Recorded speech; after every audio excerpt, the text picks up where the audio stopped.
ସେଇ ଗାଁରେ ପାଖରେ ନଈଟିଏ ବହି ଯାଉଥାଏ। ସେ ଗାଁର ନଈ ପାଖରେ ଗୋଟେ ବୁଢ଼ୀ ମାଉସୀ ଘରଟିଏ କୁଡ଼ିଆ ଘରଟିଏ କରି ରହୁଥାଏ। ଓ ଇଏ ଖରାରେ ବାବା ଏ ଯୋଉ ଖରା ହଉଛି ଆଉ ରକ୍ଷା ନାହିଁ ରେ ବାବା। ଏ ଯୋଉ ଖରାରେ ମହଙ୍ଗା ଖାଲି ପୁଡ଼ି ଯାଉଛି ରେ ବାବା। ଏ ଖରାକୁ ଏ ବିଦେଶୀ ଶତ୍ରୁମାନେ ଆକ୍ରମଣ କରୁଛନ୍ତି ଆଉ ଜୀବନ ଦ୍ୱାରା ରକ୍ଷା ନାହିଁ, ମରିବା ସୁନିଶ୍ଚିତ।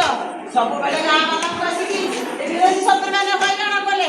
କ'ଣ କରିବି ଏ ସମୟରେ ସୈନିକମାନେ ଯେ କୁଆଡ଼େ ଗଲେ ତାଙ୍କର ଦେଖା ଦର୍ଶନ ବି ନାହିଁ ରେ ବାବା।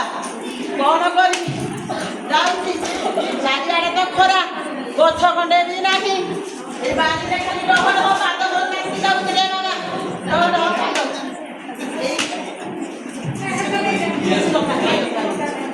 ଏ କୁଡ଼ିଆ ପାଖରେ ଟିକେ ବିଶ୍ରାମ ନିଏ। ଦେଖିବା ଗାଁ ଲୋକମାନେ ଅଛନ୍ତି ନାହିଁ, ସବୁ ଜିନିଷ ଆଜି ଲୁଟ୍ କରି ଆଣିବା। ଆଜି ଆମର ଜିତ୍ ହବ, ଆଜି ଆମେ କାଶ୍ମୀରକୁ ଜିତ୍ କରିବା। ଚାଲ ଖୋଜିବା ଆମେ କୁଆଡ଼େ ଗଲେ ଗାଁ ଲୋକମାନେ, କୁଆଡ଼େ ଗଲେ କୋଉଠି ଗଲେ ଏବେ କବାଟ ଖୋଲିଛନ୍ତି।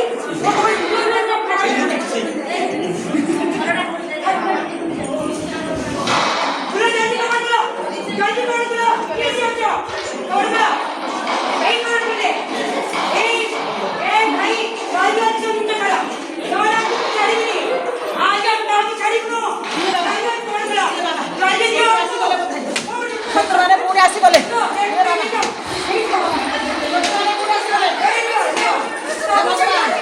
ସୁରକ୍ଷା କର ମୋ ଗ୍ରାମବାସୀ।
ତମେ ଭୟ କରିବାର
ଯୋଉ କରୁନାହାନ୍ତି କିଛି ରିପୋର୍ଟ ଦଉନାହାନ୍ତି ଆମେ ତେଣୁ ଆପଣଙ୍କ ପାଖକୁ ଆସୁ ଆପଣ କିଛି ରିପୋର୍ଟ ଦିଅନ୍ତୁ।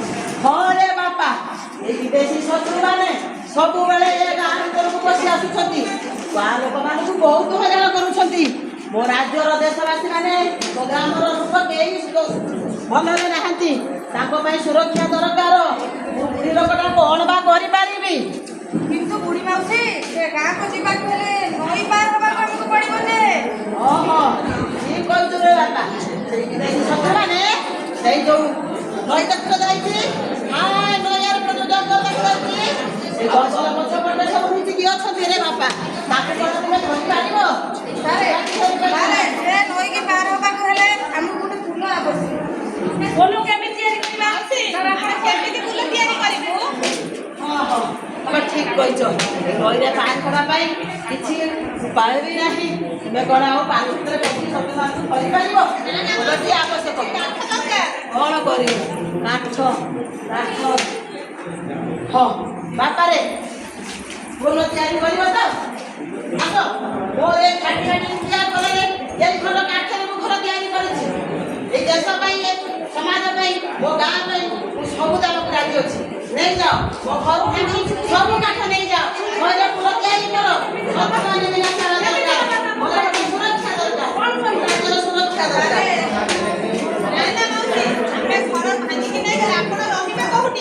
ମୁଁ ଯୋଉଠି ରହିବା କାହିଁକି ଚିନ୍ତା ନାହିଁ କିଛି ନହେଲେ ଏଇ ଗଛ ମୂଳରେ ରହିଯିବି ହେଲେ ମୋ ଗ୍ରାମବାସୀ ସୁରକ୍ଷା ଦରକାର ମୋ ଦେଶର ସୁରକ୍ଷା ଦରକାର।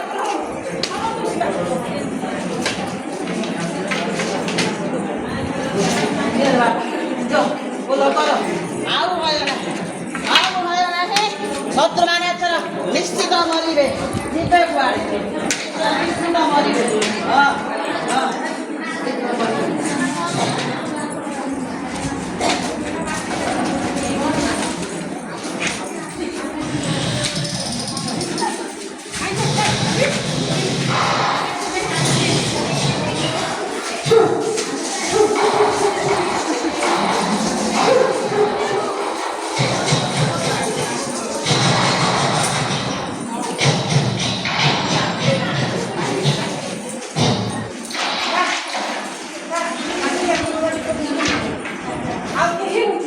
ଚାଲ ସେ ବୁଢ଼ୀ ମାଉସୀର ବ୍ୟବସ୍ଥାଟା ଆମେ କ'ଣ କରିଦେଇ ଆସିବା। ସେ ବୁଢ଼ୀ ମାଉସୀ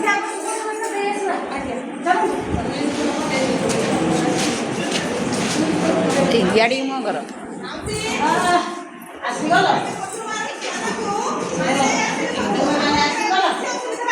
ସତ କହୁଛ ତମେ ମାନେ ସତ କହୁଛ ତ ମାନେ ସବୁ ଆପଣ ନିର୍ଭୟରେ କୌଣସି ଅସୁବିଧା ହେବ ନାହିଁ। ହଉ ବାପା ଧନ୍ୟବାଦ ମୋ ଆଶୀର୍ବାଦ ସବୁବେଳେ ରହିବ ବାପା ତୁମେ ଆଜି ବହୁତ ବଡ଼ କାମ କଲ ସୁରକ୍ଷା ଦେଲ। ଆପଣଙ୍କ ଘର ନେଇଗଲେ ତେବେ ଆମ ସାର୍ମାନେ ଅନ୍ୟମାନେ ଆପଣଙ୍କ ପାଇଁ ଏକ ସୁନ୍ଦର ଘର ତିଆରି କରିବେ। ଯାହା ତୁମ ଦୟା କରିବ ବାପା ଯାହା ତୁମେ ଦୟା କରିବ ଯାହା ଦୟା କରିବ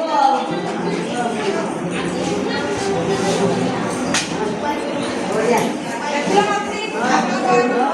ବହୁତ ସୁନ୍ଦର ହେଇଛି ବାବା ନିଶ୍ଚିତ ଏବେ ଆରାମରେ ଶାନ୍ତିରେ ରହିପାରିବି ଆଉ କିଛି ମୋର ଚିନ୍ତା ନାହିଁ କିଛି ମୋର ଅସୁବିଧା ବି ନାହିଁ।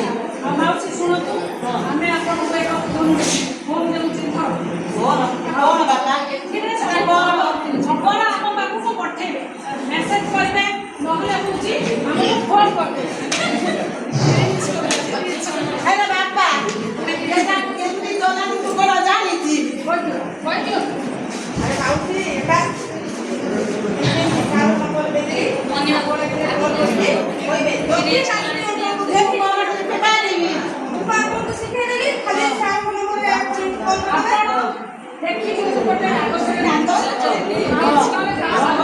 ଆମ ଗାଁ ଲୋକମାନଙ୍କୁ ଦେଲେ ସେମାନେ ମୋତେ କରିକି ଦେଇଦେବେ।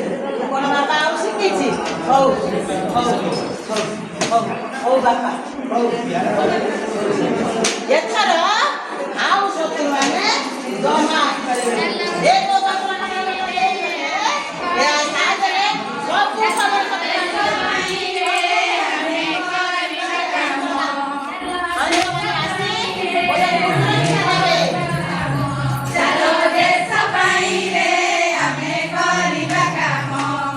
ସୈନିକ